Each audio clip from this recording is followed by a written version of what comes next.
প্রিয় দেশবাসী, আজকে আপনাদেরকে আমি একটি বিষয়ে অবহিত করব।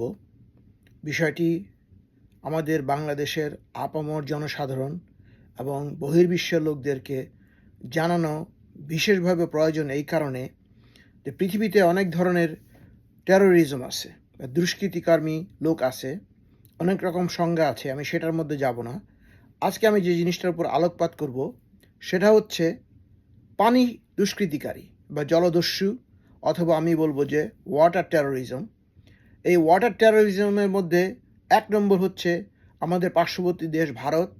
ভারত আমাদের প্রতিটা নদীর উপরে বাঁধ দিয়ে পানি প্রত্যাহার করে নেয় এবং বন্যার সিজনে, মনসুন সিজনে আমাদের সেই বন্যার বাঁধগুলি খুলে দিয়ে আমাদের দেশকে ডুবিয়ে আমাদের মানুষকে হত্যা করে। তবে ইদানিং যে জিনিসটা তারা করেছে, এটা সমস্ত মানবতার, সমস্ত সুশীল কর্মকাজের সব কিছুর ঊর্ধ্বে এই ধরনের একটা নস্যাৎমূলক বর্বরচিত কাজ ভারত আমাদের সাথে করেছে, তাদের প্রতিহিংসা, তাদের জিঘাংসাকে কার্যকর করার জন্য। যেহেতু তাদের স্বর্ণের ডিম বাংলাদেশ হাতছাড়া হয়ে গেছে, সেই জন্য এখন তারা পাগলা কুত্তার মতো হয়ে গেছে।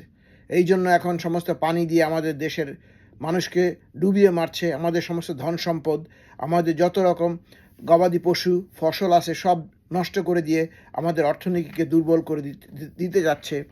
এবং যে দুষ্কৃতিকারী, যে করাপ্টেড যে রেজিম ছিল, তাদেরকে আবার ফিরিয়ে আনার চেষ্টা করছে। এর মতো এইরকম টেরোরিজম, এইরকম দস্যু, এই রকম অসভ্য, বর্বর, নিচুমনা এবং মনে করেন যে মানবতার বিরোধী একটা দেশ আরেকটা দেশের প্রতি কিভাবে এইভাবে পানি ছেড়ে দিয়ে তাই দেশটাকে ডুবিয়ে মারতে পারে, তার একটা নিকৃষ্ট উদাহরণ হচ্ছে ভারত এবং তার এই মোদি রেজিম। তাদের বিরুদ্ধে আমাদেরকে উঠে দাঁড়াতে হবে এবং এটা একদিনে হবে না। এর জন্য প্রচণ্ড রকমের আমাদেরকে বিভিন্ন অবস্থা অবলম্বন করতে হবে। সেগুলির ব্যাপারে আমি পরে আলোকপাত করব। এই মুহূর্তে আমাদের সকল বাইরে যারা বিদেশি যারা আছেন, আমি সবাইকে বলবো প্রত্যেকটা দেশে, প্রত্যেকটা প্রভিন্সে, প্রত্যেকটা জায়গায় ফান্ড ক্রিয়েট করে সেই ফান্ড বাংলাদেশে পাঠান।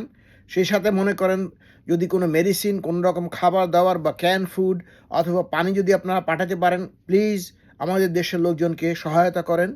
কারণ এই মুহূর্তে টাকা থেকে শুরু করে সেই সমস্ত নিত্য প্রয়োজনীয় জিনিসপত্র আমাদের জন্য, আমাদের দেশের মানুষের জন্য অত্যাবশ্যকীয়। আপনি চিন্তা করেন যে মানুষ, একটা পরিবার তার সম্বন্ধে সন্তানদেরকে হারিয়েছে, বাবা মাকে হারিয়েছে, ঘরবাড়ি হারিয়েছে, গবাদি পশু হারিয়েছে। এর থেকে নিকৃষ্টতম কাজ আর কিছু হতে পারে না। একটা অসভ্য দেশকে আমরা বন্ধু বলে মনে করতাম, সে বন্ধুর বেশে তারা ছিল শয়তানের দোসর। এখনও তারা শয়তানের দোসর এবং যেভাবে পারে আমাদের দেশকে তারা লুটপুটে খাওয়ার চিন্তাভাবনা করে সবসময়। এরা কখনোই আমাদের মঙ্গলকামী নয়, এরা কখনো আমাদের ভালো চায় না, এরা কখনো আমাদের দেশের উন্নতি চায় না। কিভাবে আমাদের দেশকে তারা চুষে খাবে সেই চিন্তায় তারা সবসময় ব্যতিব্যস্ত। এদের বিরুদ্ধে উঠে দাঁড়ানোর দরকার আছে। আমাদের বাংলাদেশ আওয়ামী লীগ, জাতীয় পার্টি, বিএনপি, নিরীহ লোক যারা আছে, সবাই একত্রিত হয়ে এই অসভ্য, এই বর্বরদের বিরুদ্ধে আমাদেরকে উঠে দাঁড়াতে হবে। আমি এই বলে আমি আবার আজকের বক্তব্য শেষ করব। আবার আমি আপনাদের কাছে আসব এই বিষয়ে বক্তব্য রাখার জন্য।